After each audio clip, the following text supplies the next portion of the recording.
My dear students, good morning to all of you. I am H.K. Batra, your language trainer. So let's begin with today's topic. My today's topic is auxiliaries. When we talk about the auxiliaries, जब हम auxiliaries की बातें करते हैं तो हमारे पास 8 verbs आते हैं. इनको हम helping verb भी कहते हैं. ये सब्जेक्ट के बारे में बताते हैं कि सब्जेक्ट क्या है, और आपने इन वर्ब्स में भी वही 4 तरह के सेंटेंस बनाने हैं. assertive sentences, negative sentences, interrogative sentences, and interrogative negative sentences.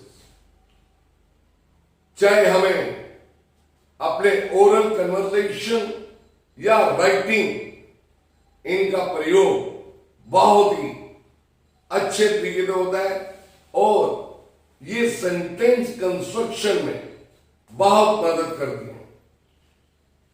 English जो है इन ऑक्सिलरीज के बिना अधूरी है. The English language remains incomplete if you are not aware about the auxiliaries. So is, am, are ये प्रेजेंट टाइम वर्ब्स हैं, यानी कि ये वर्तमान में होती हैं.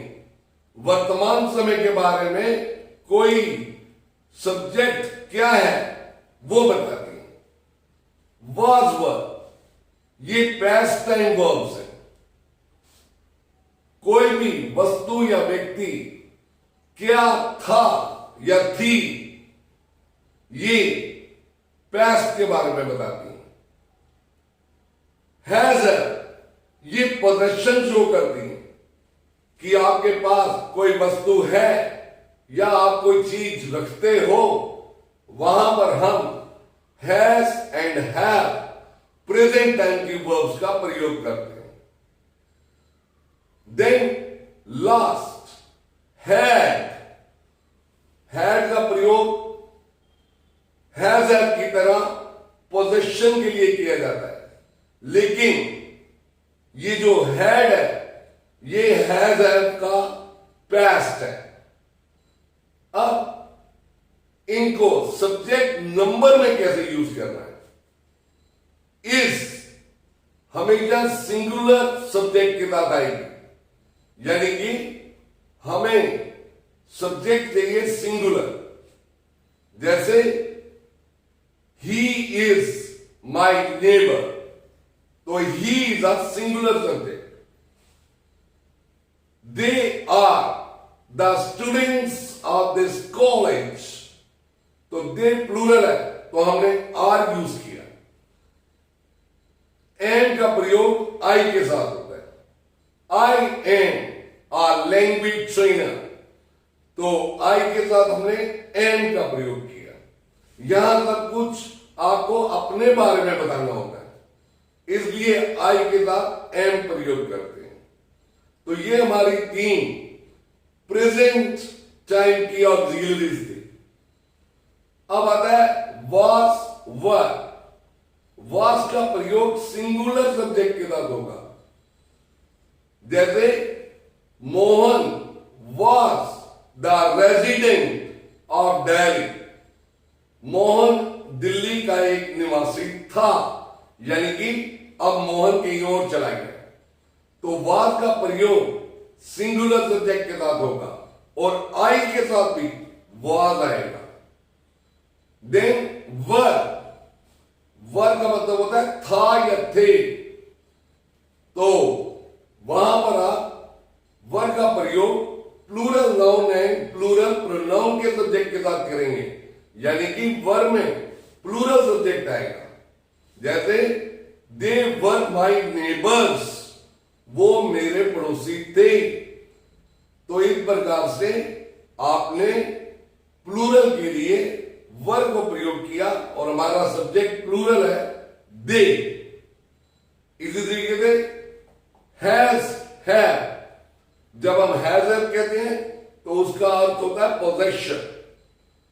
Like I have a beautiful watch, मेरे पास एक बहुत सुंदर घड़ी है। He has no house of his own in Delhi, उसका घर में दिल्ली में कोई अपना घर नहीं है। I have many books on grammar, तो आई के साथ हैव आएगा, possession. They have a beautiful, they have a beautiful house in south Delhi, उनका एक साउथ दिल्ली में बहुत सुंदर घर है। अब आप हैज की जो पास्ट वर्ब है, अब उसका प्रयोग सीखिए। हैड भी पोजेशन शो करता है लेकिन पास्ट में। जैसे आज आपके पास कोई वस्तु है, जैसे you have a beautiful car, और कल ने आप उसको कार को बेच दिया, तो फिर आप क्या कहेंगे? I had a beautiful car, और you had a beautiful car, तो आपके पास कार थी जो कि अब उसे आप बेच चुके हो। तो इस प्रकार से 4 तरह के सेंटेंसेस में आपने इन ऑक्सिलरीज को यूज करना है। Assertive sentence, negative sentence, interrogative sentence, interrogative negative sentence. अब मैं 4 सेंटेंस बनाऊंगा, आप आगे किसी ग्रामर की बुक से इन 8 ऑक्सिलरीज की प्रैक्टिस कीजिए और आपको समझ आ जाएगा आपने इनको वाक्यों में कैसे प्रयोग करना है। पहले मैं असर्टिव बनाऊंगा किसी भी एक वर्ब का, रूल वैसे ही अप्लाई होंगे सभी वर्ब्स में। जैसे Radhe Shyam is the citizen of America, Radhe Shyam जो है वो अमेरिका का सिटीजन है। Am I a teacher, sign of interrogation, तो ये इंटरोगेटिव सेंटेंस है।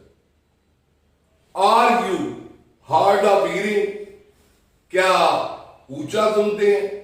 साइन ऑफ इंटरोगेशन, तो ये भी इंटरोगेटिव है। Have you not much money, sign of interrogation, ये मैंने हैव का पोजेशन का इंटरोगेटिव बनाया। She has no book today, आज उसके पास कोई किताब नहीं है, तो ये मैंने पोजेशन का असर्टिव बनाया। तो इस प्रकार से आप बाकी सेंटेंसेस की इसी फॉर्मूले के आधार पर प्रैक्टिस कीजिए। So in this way, day by day, step by step, you will improve your English. So, this is what the end of my topic of the auxiliaries. I request you, please like it and subscribe me on the YouTube channel. And for my next videos, please keep on watching YouTube and subscribe. Thank you very much.